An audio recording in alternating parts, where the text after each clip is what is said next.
계시록 다섯 번째 시간입니다. 오늘 본문 말씀을 세 부분으로 먼저 나눠보도록 하겠습니다. 첫 번째는 10절에서 11절 말씀입니다. 10절에서 11절 말씀에 보면 요한이 성령의 감동을 받았다겠습니다. 그리고 요한의 뒤에서 큰 나팔 소리 같은 음성이 들렸습니다.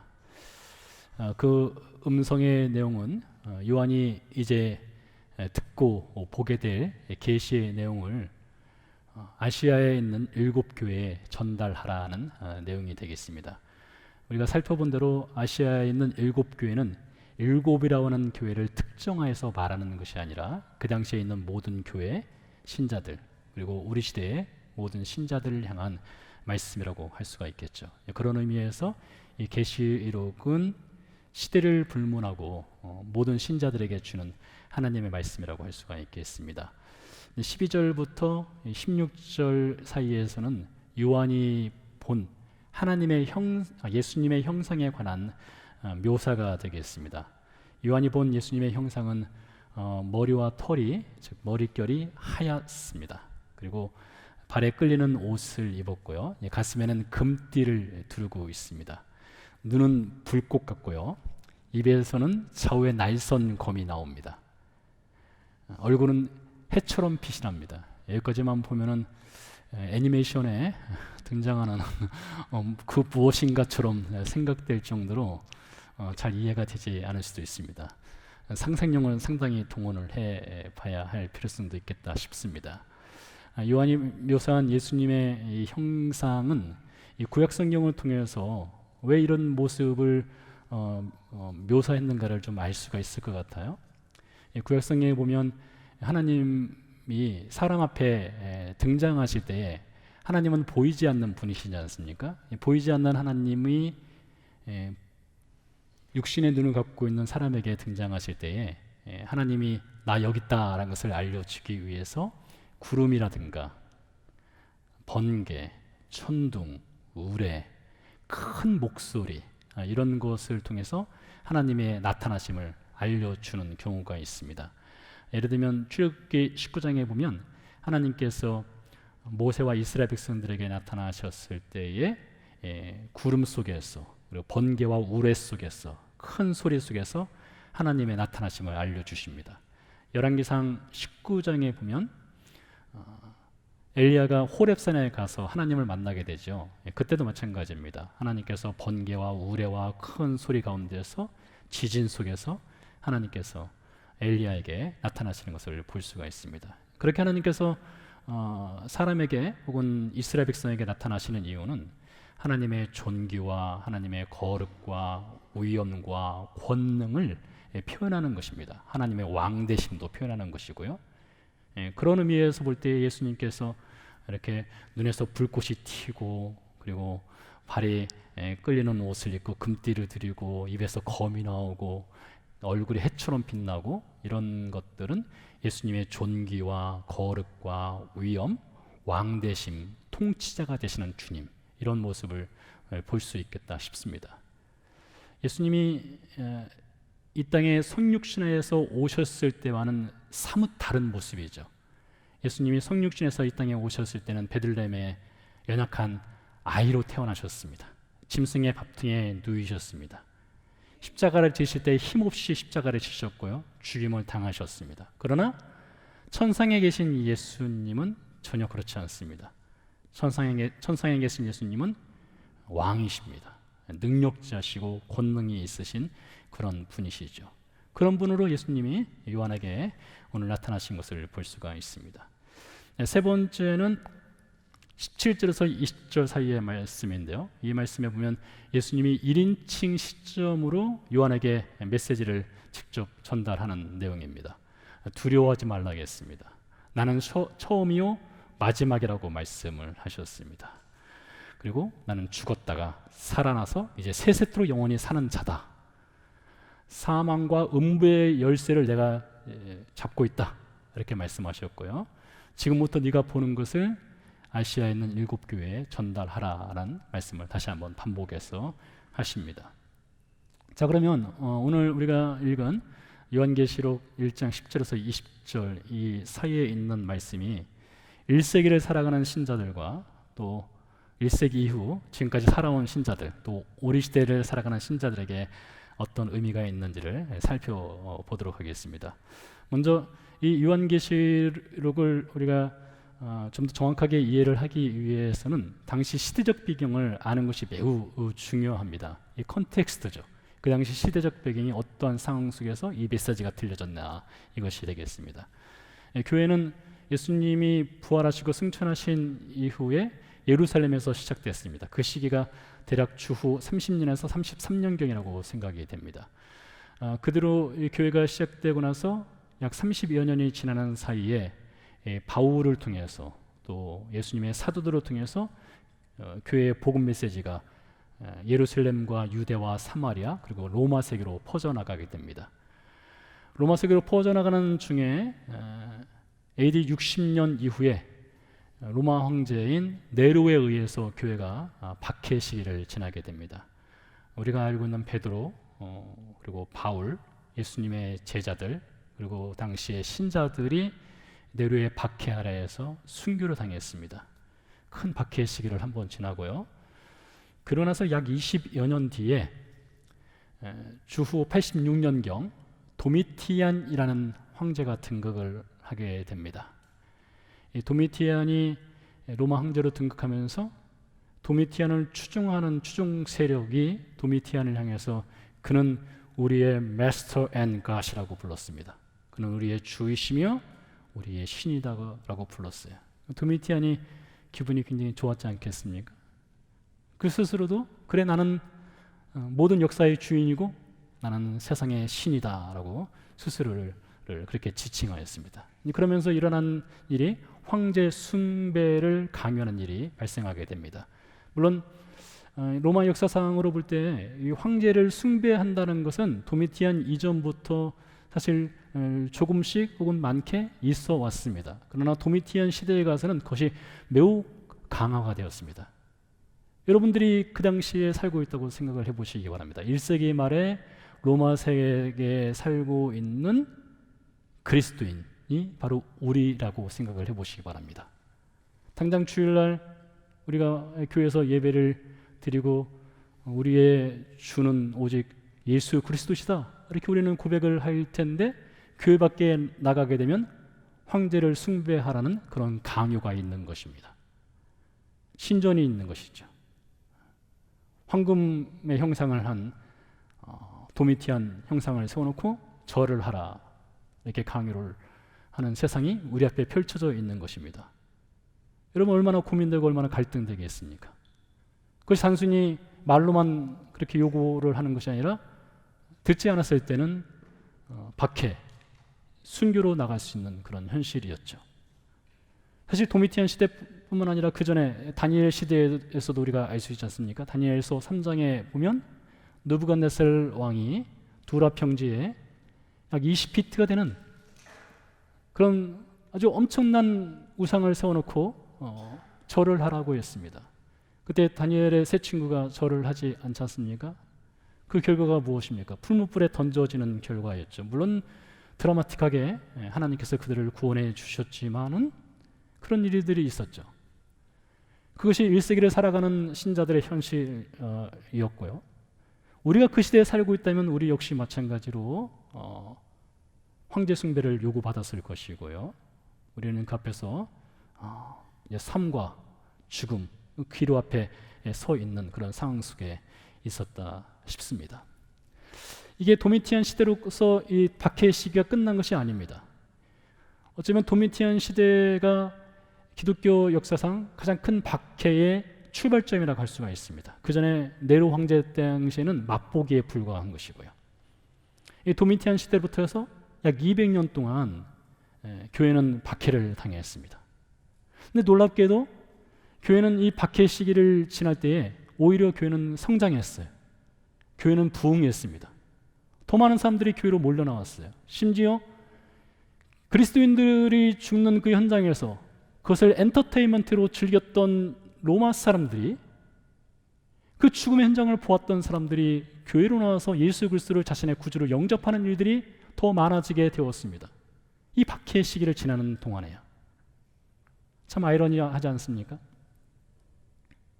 근데 이 박해 시기가 지나고 주 330여 년경 콘스탄티누스 황제가 기독교를 로마의 국교로 선포한 뒤로 이상하게 교회는 자유를 얻었지만, 더 이상 황제 숭배의 강요를 받지 않았지만 교회는 타락의 길을 걸어가게 됩니다.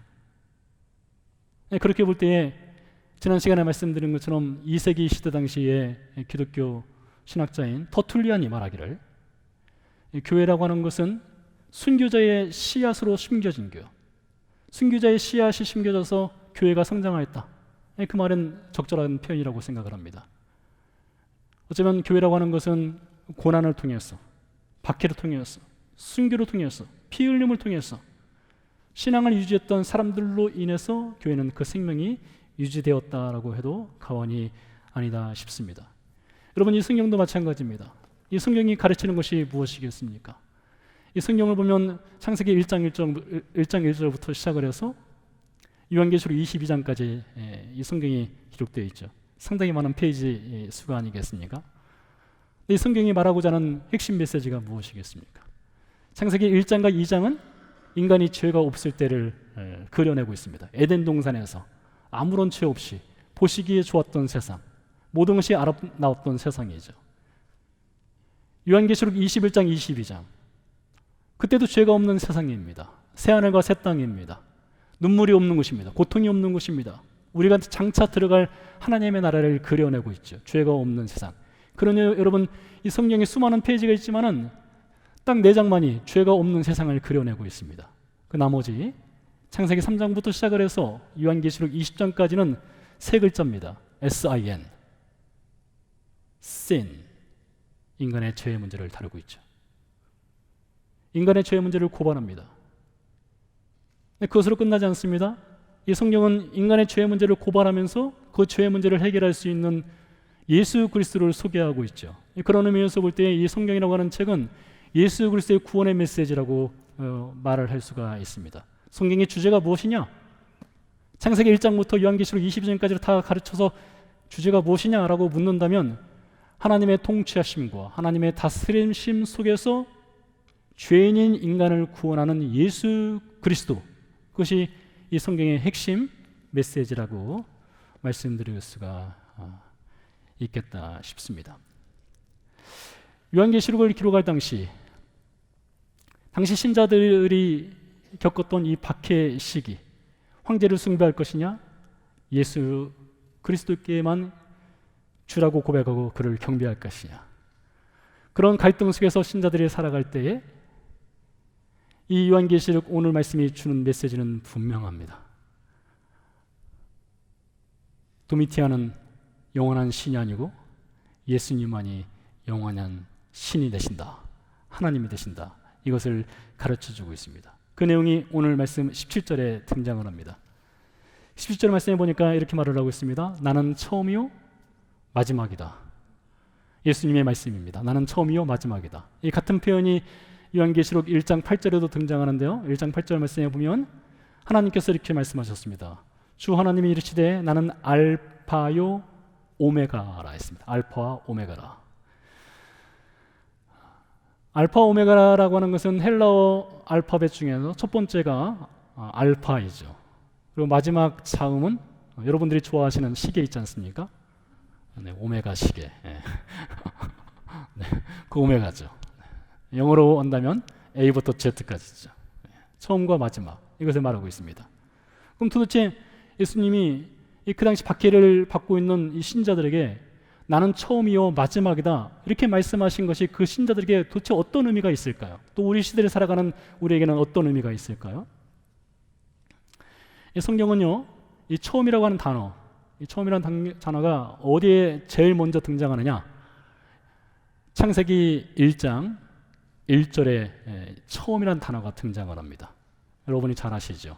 In the beginning, 태초에 라는 말이 창세기 1장 1절에 등장합니다. 성경에 태초에라는 말을 쓰면서 그 주어를 하나님으로 말을 하고 있습니다. 태초에 하나님이 천지를 창조하시니라. 그 말인즉슨 하나님은 태초 이전부터 존재하신 분이라는 것이 전제되는 것이죠. 그렇습니다. 우리 하나님은 창세 이전부터 존재하시는 분입니다. 그것을 요한복음 1장 1절에서 3절 사이에서는 좀 더 자세하게 풀어놓았습니다. 말씀은 이렇습니다. 태초에 말씀이 계시니라. 이 말씀이 하나님과 함께 계셨으니 이 말씀은 곧 하나님이시니라. 그가 태초에 하나님과 함께 계셨고 만물이 그로 말미암아 지은 바 되었으니 지은 것이 하나도 그가 없이는 된 것이 없느니라. 네, 태초에 말씀이 계셨습니다. 그 말씀은 곧 예수님이시죠. 예수님이 하나님과 함께 계시는데 예수님이 만물을 지으셨다, 즉 창조하셨다, 이렇게 이야기를 하고 있습니다. 따라서 하나님뿐만 아니라 예수님도 창세 이전부터 존재하시는 분이라는 것이죠. 하나를 더 보도록 하겠습니다. 에베소서 1장 3절 4절 말씀입니다. 찬송하리로다 하나님 곧 우리 주 예수 그리스도의 아버지께서 그리스도 안에서 하늘에 속한 모든 신령한 복을 우리에게 주시되. 자, 들어보세요.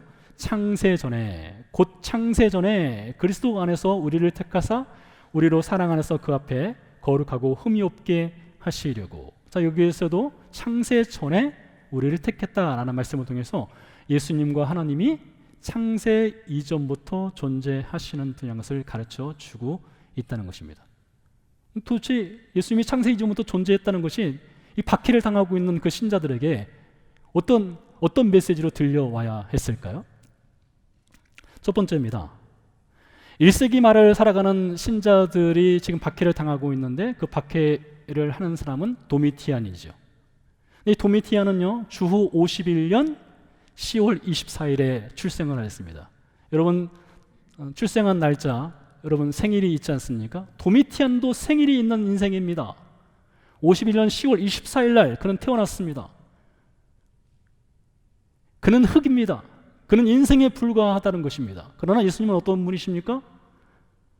비록 신자들이 박해를 당하고 있지만 우리 예수님은 어떤 분이시냐? 창세 이전부터 존재하시는 분이다, 이것입니다.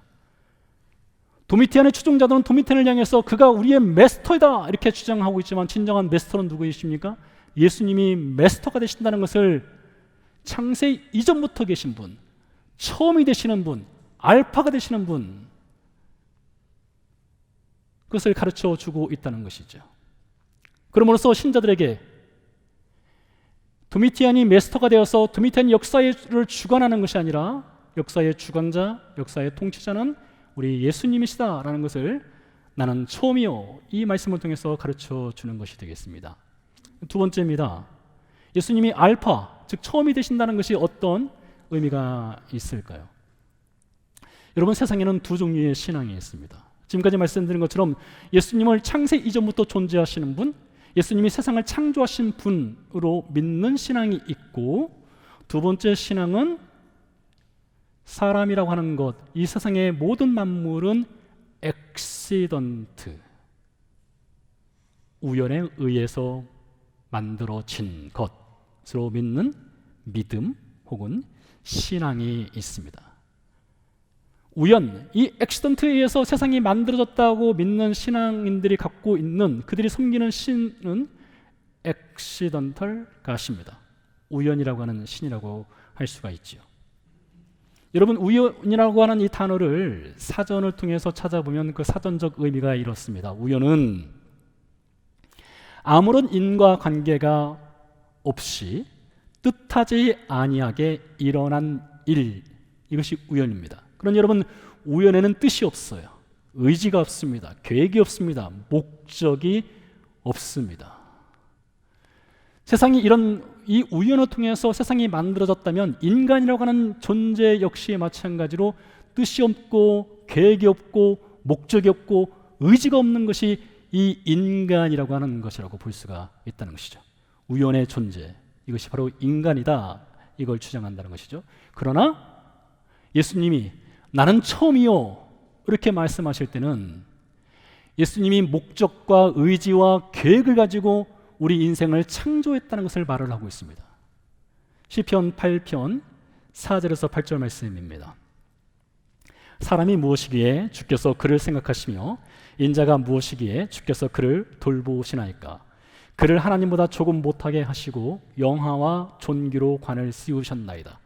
주의 손으로 만드신 것을 다스리게 하시며 만물을 그의 발 아래에 두셨으니 곧 모든 소와 양과 들짐승이며 공중의 새와 바다의 물고기와 바닷길에 다니는 것이니이다. 자, 이 시편 기자의 노래에 의하면 우리 인생은 어떤 인생이냐? 하나님보다 조금 못한 존재, 존귀와 영화로 관을 쓰고 있는 존재가 바로 여러분이고 저라는 것입니다. 여러분은 하나님 보시기에 존귀한 존재라는 것입니다. 영화로운 존재라는 것이에요. 왜 하나님께서 여러분을 영화롭고 존귀한 존재로 창조하셨을까요? 시편 기자가 노래합니다. 하늘과 땅과 바다에 있는 모든 만물을 다스리는 존재로 우리를 창조하신 것, 그 창조의 목적을 가지고 여러분을 존귀하고 영화로운 존재로 하나님이 직접 빚어 만들어 주셨다는 것이죠. 같은 이야기가 창세기에 등장하지 않습니까? 창세기 1장 26절에서 28절 사이에 하나님께서 말씀하셨습니다. 우리가 우리 형상을 따라 우리의 모양대로 사람을 만들자 하셨습니다. 그리고 사람으로 하여금 하늘과 땅과 바다에 있는 모든 것을 다스리도록 하자라고 하나님이 말씀하셨어요. 그러니 여러분, 하나님의 창조는 우연이 아닙니다. 뜻이 없거나 계획이 없거나 목적이 없이 만든 것이 아니라 하나님의 창조, 여러분을 만드셨을 때 거기에는 하나님의 계획이 있고 목적이 있고 의지가 있고 뜻이 있는 것이에요. 여러분을 영화로운 존재로, 존귀한 존재로 하나님이 만들어 놓으셨다는 것이죠.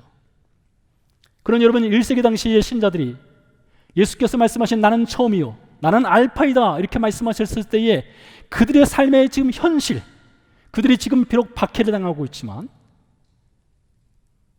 거짓 신에게 절을 할 것을 강요받고 있지만 그들의 삶에 수많은 파도가 있고 환란이 있고 역경이 있고 아픔이 있지만 하나님께서 그들을 창조하셨을 때의 그 목적이 있었기 때문에 그들의 현실의 삶의 순간순간 역시 하나님의 뜻이 있고 하나님의 계획이 있고 하나님의 목적하심이 반드시 그 삶의 현장 가운데 담겨 있다는 메시지가 있다는 것입니다. 1956년에 에콰도르에 있는 아우카 부족을 선교하다가 5명의 미국 선교사들이 순교한 일이 있었습니다. 혹 여러분들도 이름을 들어보셨을 법한 선교사가 되겠는데요. 그 중에 대표적인 선교사가 29살 나이에 순교를 한 짐 엘리엇이죠. 짐 엘리엇과 4명의 선교사가 아우카 부족 선교를 위해서 여러 해 동안 준비를 했습니다. 그리고 들어갔습니다. 한 달 동안 선교를 준비하고 작은 경비행기를 타고 아우카 부족이 사는 마을로 들어간 날, 그날 그들이 모두 순교를 하였습니다. 그 순교한 일을 가지고 미국의 저명한 매거진인 라이프 매거진에서 커버 스토리로 이렇게 제목을 달았습니다. What a waste. 이 얼마나 낭비인가. 여러분, 세상의 시각으로 볼 때는 20대, 30대의 젊은 청년들이 문명이 없는 그 나라에 가서 선교를 하겠다고 들어갔다가 무참히 살해당한 것을 가지고 이것은 국가적 낭비이고 이것은 쓸모없는 일이었다, 그렇게 평가를 내렸습니다. 여러분, 우리는 그것을 이해할 수 있을까요? 이렇게 젊은 선교사들이 한날에 다 죽임을 당한 이것을 우리는 어떻게 이해하고 해석하고 받아들일 수 있겠습니까? 어쩌면 우리는 그 안에 담겨있는 하나님의 계획과 목적을 다 알 수는 없을 것입니다. 그렇다고 해서 그들이 낭비한 인생이었을까요? 쓸모없는 죽음이었을까요? 네, 전혀 그렇지 않죠. 거기에는 분명히 하나님의 뜻이 있었을 것입니다. 하나님의 계획이 있었을 것입니다. 하나님의 목적하심이 그 안에 분명히 담겨 있었을 것입니다. 짐 엘리엇과 4명의 선교사가 순교한 다음에 그 아우카 부족은 훗날 95% 이상이 예수님을 영접하는 그런 개종의 역사가 분명히 있었습니다. 그렇다고 해서 여러분, 이 결과가 좋았다라고 해서 그들의 순교를 다 이해할 수 있느냐? 그렇지 않습니다. 혹 그들이 아우카 부족이 전혀 믿지 않았다고 해서 우리가 그 선교사들의 죽음을 다 이해할 수 있을까요? 그렇지 않습니다. 우리는 이해할 수 없을 겁니다. 잘 모릅니다. 하나님 어떤 계획을 갖고 있는지 모릅니다. 그러나 분명한 하나님만의 계획은 있을 것입니다. 그러기에 그 당시의 신자들, 1세기 시대를 살아가는 신자들, 하나님은 도미티안을 죽이지 않았습니다. 하나님은 그 후에 박해의 시기를 200년 동안 더 지내도록 하셨습니다. 잘 이해는 안 되고 잘 모르겠으나 그들은 믿음이 있었습니다. 그들은 신앙 고백이 있었습니다. 그들의 현실은 부딪히는 벽이 있었지만 여전히 예수님은 그들에게 알파가 되신다. 예수님은 세상의 주관자가 되신다. 예수님이 마스터가 되신다는 그런 신앙 고백을 가지고 현실을 하루하루 살아가도록 했다는 것이죠. 세 번째입니다. 예수님이 모든 것에 처음이 되신다는 것이 어떤 의미가 있을까요? 예수님이 모든 것에 처음이 되신다는 것은 우리 신자들로 하여금 믿음의 출발점이 무엇인가를 점검하도록 하는 메시지가 되겠습니다. 여러분, 육상 경기를 할 때에 제일 중요한 것 중에 하나가 출발선입니다. 출발선을 지키지 않으면은 아무리 빠르게 잘 달렸다 하더라도 탈락이죠. 살짝만 움직여도 탈락이지 않습니까? 출발선을 잘 지켜야 하는 것입니다. 그래서 이 메시지가 우리 신자들에게 하는 질문이 있는데, 여러분의 알파 포인트, 여러분의 인생의 믿음의 출발선은 어디인가를 질문을 하고 있습니다. 아무리 우리가 예배를 드리는 현장에 나와 있고 우리 스스로가 집사가 되고 장로가 되고 우리 스스로가 목사가 되는 그런 타이틀을 갖고 있다 할지라도 우리 믿음의 출발선이 어디인가? 우리 모든 신자들의 출발선은 예수 그리스도의 십자가가 출발선입니다. 그것 외에는 출발선이 없어요. 단순히 신앙은 익숙해지는 것이 아닙니다. 우리는 반드시 십자가를 통과해서 출발을 해 나가는 것입니다. 십자가를 떠나서는 하나님과 우리가 자녀 관계가, 아버지와 자녀 관계가 될 수 없습니다. 십자가를 떠나서는 신자됨의 출발 자체가 아닙니다. 그래서 우리는 스스로에게 질문을 해봐야 됩니다. 우리의 알파 포인트는 어디인가? 나는 나의 신자됨은 십자가인가? 예수 그리스도인가? 이것을 질문을 해봐야 한다는 것이죠. 1세기를 살아가는 신자들도 마찬가지입니다. 그들에게 던져지는 질문은 너의 출발은 십자가이냐? 이 질문이었죠. 다음으로요, 예수님께서 나는 마지막이라고 하셨습니다. 즉 오메가라 이렇게 말씀하셨습니다. 여러분, 사람에게는 마지막이라고 하는 것은 말 그대로 the end입니다. 끝이에요. 더 이상 없는 것입니다. 그러나 예수님께서 나는 마지막이요 이렇게 말씀하셨을 때에 그 마지막은 영원으로 이어지는 브릿지를 말씀하시는 것입니다. 게이트를 말씀하시는 것이에요. 우리는 예수님의 생애를 통해서 예수님이 나는 마지막이요, 이것이 영원으로 이어진다는 것을 확인할 수가 있습니다. 예수님의 생애를 간략하게 이렇게 정리할 수 있겠죠? 예수님은 하늘에 계셨던 분이십니다. 땅으로 내려오셨습니다. 성육신하셨습니다. 인간으로 사셨습니다. 십자가를 지셨습니다. 십자가에서 죽으셨습니다. 자, 여기까지가 인간의 마지막입니다. 인간은 태어나는 날이 있고요, 인간은 죽는 날이 있습니다. 우리는 거기까지는 말할 수 있어요. 그러나 예수님이 거기서 끝나지 않았죠. 예수님은 사흘 만에 부활하지 않았습니까? 승천했죠? 하나님 나라에 가셨죠? 그래서 예수님의 마지막이라고 할 때는 예수님은 마지막은 죽음으로 끝나는 것이 아니라 부활, 승천, 그리고 하나님의 나라로 가심으로 연결되는 것입니다. 그래서 예수님께서 나는 마지막이요, 내가 오메가다 하실 때는 나는 영원으로 통과하는 문이다, 이것을 말씀해 주시는 것으로 볼 수가 있다는 것입니다. 자, 이것이 1세기를 살아가는 신자들에게 매우 중요한 의미를 던져주고 있습니다. 왜 그들이 박해를 당하면서도, 그들이 죽음 앞에서도 순교의 길을 걸어가기를 마다하지 않았을까요? 그들이 알고 있는 예수님, 그들이 배운 예수님은 오메가 예수님이기 때문입니다.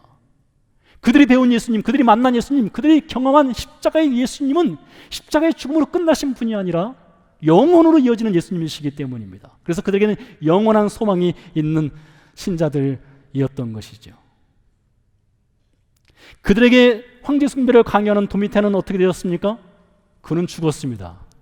그는 96년 9월 18일을 일기로 그는 세상을 떠났습니다.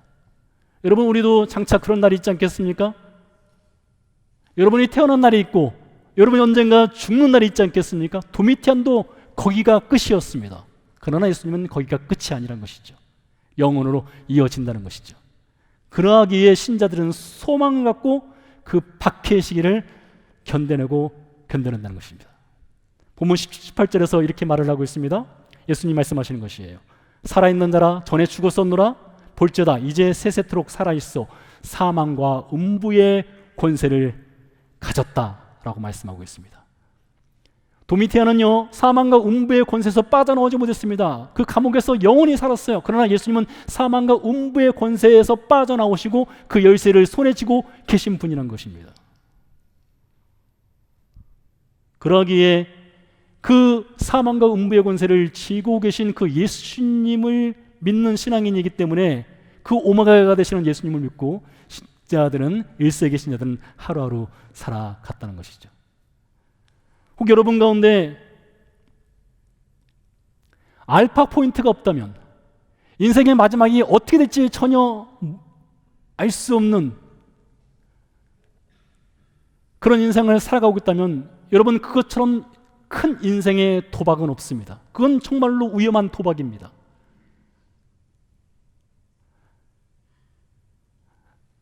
여러분은 죽음을 묵상해 보신 적이 있습니까?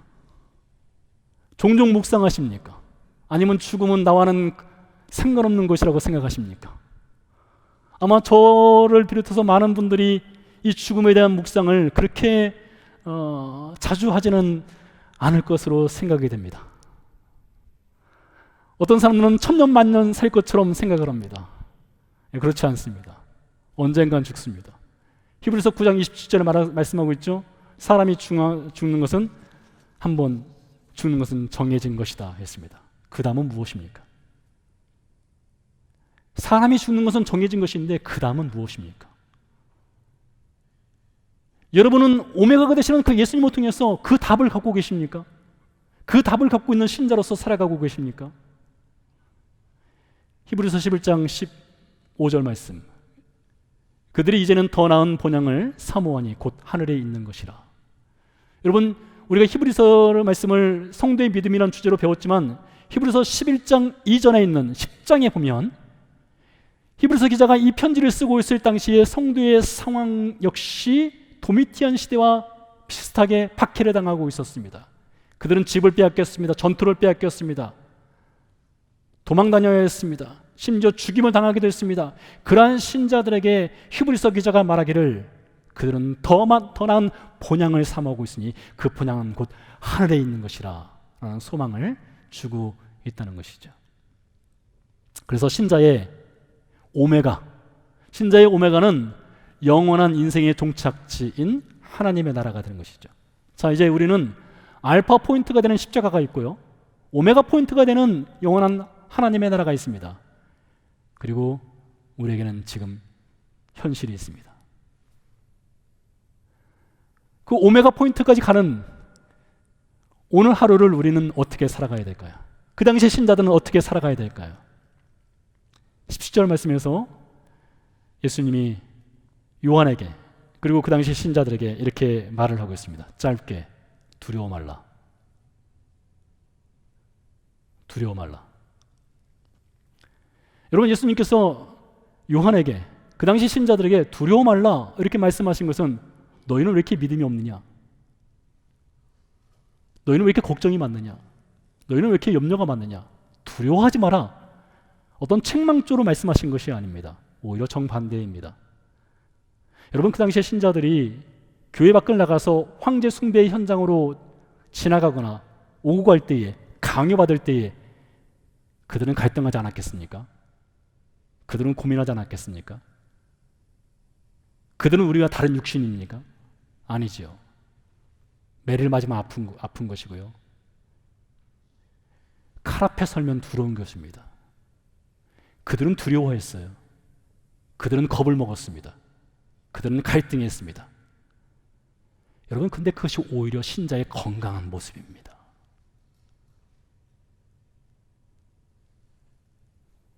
예수님을 나의 메스터로 섬길 것인가, 나의 로드로 섬길 것인가, 도미티안을 나의 황제로 섬길 것인가, 나의 메스터로 섬길 것인가, 이 둘 사이에서 갈등한다는 것 자체가 신자는 살아있다는 것입니다. 아이러니하죠? 여러분과 우리에게는 그런 갈등이 있습니까? 어쩌면 우리는 오늘날 이 미국이라는 사회는 신로마 제국과 같은 사회라고 생각이 됩니다. 과거 로마가 누렸던 그 영광과 그 권세보다 더 큰 슈퍼파워를 갖고 있는 이 미국 땅에서 우리는 살아가고 있습니다. 그 당시에 신자들이 도미티안인가 예수인가를 놓고 그 사이에서 갈등하며 고민하며 두려워할 때에 두려워 말라, 이 메시지를 예수님이 주셨는데 우리는 그런 두려움이 있습니까?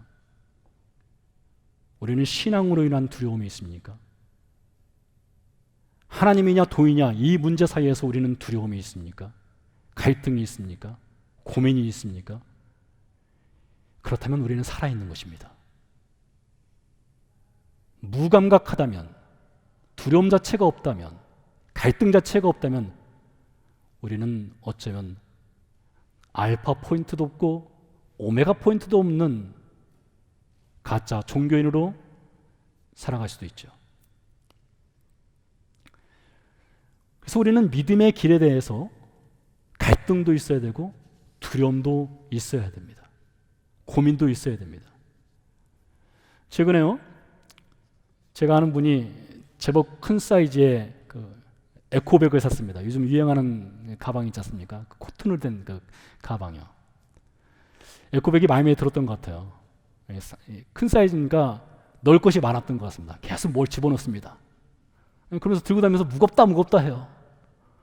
뭘 넣는데 도대체 무겁냐 했더니 보니까 쓸모 있는 것도 있고 쓸모 없는 것도 막 집어넣더라고요. 그러면서 스스로 그러다가 좀 빼야겠다. 너무 무거워서 도대체 들고 다닐 수가 없다. 빼더라고요. 빼더니 가볍다 그러더라고요. 어쩌면 여러분 살아가면서 우리는 인생의 가방을 들고 다니면서 살아가고 있어요. 그 인생 가방에는 여러 가지들이 들어가죠. 두려움도 들어가고요, 염려도 들어가고요, 걱정도 들어가고요. 그 안에는 쓸모 있는 것도 있고 쓸모 없는 것도 있습니다. 일단 집어넣고 봅니다. 그래서 어떤 분의 인생 가방은 아주 작은 배낭, 어떤 분의 인생 가방은 이민 가방보다 더 큰 그런 가방을 들고 다닐 수 있습니다. 그러면서 힘들어하고 어려워하죠. 나름대로 그 두려움에는 이유가 있을 것입니다. 염려에는 이유가 있을 것이에요. 또 거기에는 가치가 있을 수도 있습니다. 그러면서 인생을 살아가겠죠. 그러나 여러분, 그 현실을 살아가면서 1세기 신자들이 그 현실 가운데 도망가지 않고 현실을 직면했던 것처럼 여러분, 그 현실을 직면하십시오. 어떤 가방을 들었든지 현실을 직면하세요. 그리고 버텨내십시오. 견뎌내십시오.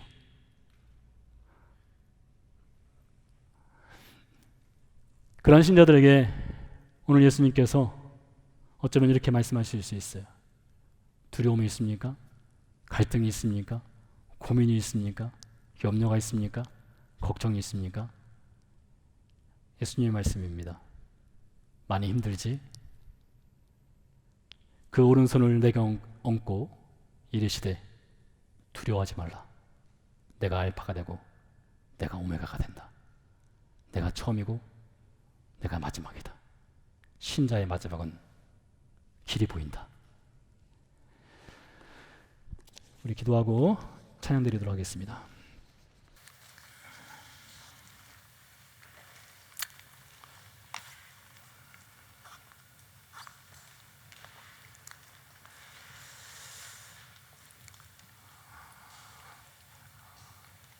하나님께서 우리를 창조하실 때에 우리를 가치 있는 인생, 목적이 있는 인생, 의미가 있는 인생으로 우리를 창조하셨습니다. 우리를 그 아들을 십자가에 내어줄 만큼 우리가 가치 있기에 우리를 구원하셨습니다.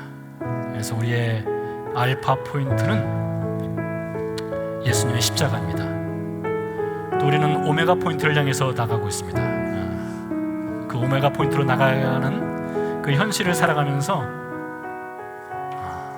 우리에게 있는 두려움, 염려와 걱정, 근심이 있다면 성경의 메시지 두려워 말라, 두려워 말라. 그 메시지를 붙잡고 오늘 하루를 견디고 버텨내면서 살아가기를 소망합니다. 이 시간 같이 조용히 잠시 묵상하겠습니다. 여러분의 두려움의 사이즈는 얼마나 크십니까? 그 가방에 무엇을 넣고 다니고 계십니까? 주님께 아직 맡기지 못한 것들이 있습니까? 주님께 맡기고 주의 음성을 듣겠습니다. 두려워하지 말라. 잠시 묵상으로 기도하겠습니다. 선한 일에 고요히 감사하며 그 놀라운 평화를 누리며 나 그대들과 함께 걸어가네. 나 그대들과 하늘을 여네. 지나간 어물 어둠의 날들이 무겁게 되어 본진 둘러도 오 주여 우릴 외면치 마시고 약속의 구원을 이루소서. 그 선한 힘이 우릴 감싸시니 믿음으로 일어나길 기대하네.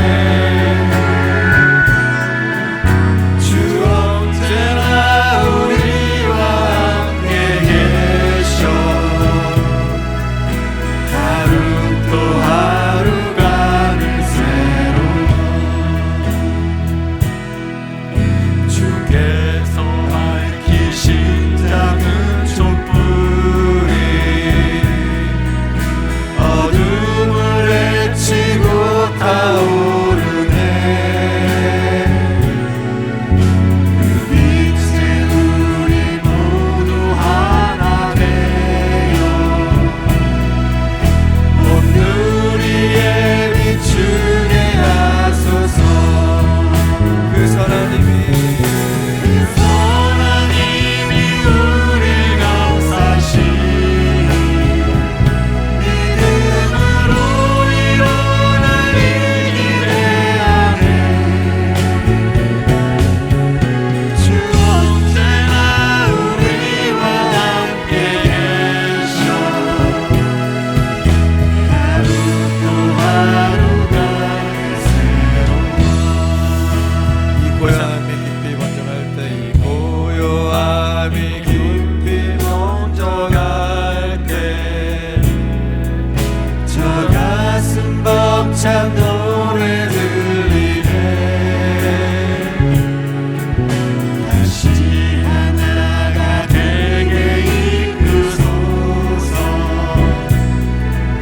당신의 빛이 빛나느니라. 그 선한 힘이 우릴 감싸시니 믿음으로 일어나길 기대하네. 주 언제나 우리와 함께 계셔. 하루 또 하루가 늘 새로워. 우리 시간같이 기도하도록 하겠습니다. 여러분의 두려움의 이유가 무엇입니까? 그 원인이 무엇입니까? 무엇이든지 주께서 오늘 말씀하십니다. 두려워 말라. 우리의 어깨에 주님께서 그 오른손을 얹고 두려워 말라. 나는 알파가 되고 나는 오메가가 된다. 우리와 함께 하시고 걸어가시며 동행하시며 우리를 영혼으로 인도하실 그 주님을 의지하며 우리의 두려움을 주 앞에 맡기고 주님을 의지하는 믿음의 기도로 나아가도록 하겠습니다. 살아계신 아버지 하나님, 감사와 영광을 주 앞에 올려드립니다. 하나님, 우리에게 인생을 살아가면서 예수 그리스도를 만날 수 있는 은혜 허락하신 것 감사를 드립니다. 예수님이 우리의 십자가 안에 우리의 인생의 알파가 되시기에 우리가 이 시간 우리 안에 있는 여러 가지 삶의 두려움, 염려와 걱정과 근심을 주님 주 앞에 올려드리며 주의 음성을 듣기 원합니다. 주께서 말씀하시는 두려워하지 말라, 그 말씀 앞에 우리를 세우기를 원합니다. 하나님, 우리의 신앙의 갈등이 있고 우리 신앙의 두려움이 있고 하나님과 세상 사이에서 갈등하며 고민하며 두려워할 때에 주님을 붙잡고 주님을 우리의 메스터로, 우리의 주관자로, 알파 오메가로 사랑하고 섬기는 고백을 할 수 있도록 이 감사를 드립니다. 그 고백 가운데 살아가도록 도와주시옵소서. 우리 다시 한번 기도하도록 하겠습니다. 우리 손교지를 주 앞에 올려드리겠습니다. 손위원장 가운데 하나님의 은혜가 있고 궁일이 있어서 선교사님으로 통해서 예수 그리스도의 복음이 전해질 수 있도록, 또 우리 가운데 아직 예수님의 십자가가 없는, 구원이 없는 우리 가족과 우리 친척과 우리 이웃을 주 앞에 올려드리며 기도하도록 하겠습니다. 살아계신 아버지 하나님, 감사합니다. 이 시간 우리 사랑하는 성교사님들을 주 앞에 올려드리며 기도합니다. 대전의 아버지 하나님, 하나님께서 허락하신 기억된 은혜로 말미암아 하나님 우리 선교 현장에서 주의 복음을 전하며 주의 말씀을 전하는 우리 사랑하는 선교사님들을 기억하시고 붙들어 주시옵소서. 내 아버지 하나님께서 기억된 은혜를 허락해 주셔서 사랑하는 선교사님들 통해서 복음의 씨앗이 뿌려질 때에 하나님 주께서 허락하신 기억된 복음의 열매가 맺을 수 있도록 도와주시옵소서. 하나님, 우리 사랑하는 자녀들, 우리 이웃과 우리 가족과 우리 친척 가운데 아직 복음이 없는 이들을 주 앞에 올려드리며 기도합니다. 주님, 공의를 베풀어 주시옵소서. 주님, 불쌍히 여겨 주시옵소서. 저들에게 주께서 알파가 되시고 주께서 오메가가 되심을 믿게 하여 주시옵소서. 주께서 허락하신 귀한 복된 은혜로 말미암아 저들의 삶의 땅 가운데 하나님 예수 그리스도가 생명이 될 수 있도록 은혜 허락하여 주시옵기를 간절히 소원하고 원하옵나이다. 살아계신 아버지 하나님, 우리 예수님께서 우리 삶의 처음이 되시고 마지막이 되시며 알파가 되시며 오메가가 되심을 믿음으로 고백합니다. 우리의 삶의 현장 가운데 이해할 수 없는 여러 가지 일들, 우리의 장래 일에 어떤 일이 펼쳐질지 알지 못하기에 두려움과 염려와 걱정, 근심이 있을 때에 두려워하지 말라 말씀하신 예수 그리스도를 의지하며 오늘 하루를 살아낼 수 있는 믿음 허락하여 주시옵소서. 이제는 그 아들을 보내신 하나님의 사랑과 십자가에서 죽고 부활하심으로 우리를 영원한 하나님의 나라로 인도하실 예수 그리스도의 은혜와 우리 안에 살아계셔서 두려워하지 말라, 내가 너와 함께 함이라 말씀하시는 성령님의 은혜가 예배를 마치고 삶으로 돌아가는 성도의 삶의 현장 가운데 함께 하시기를 간절히 축원하옵나이다. 아멘.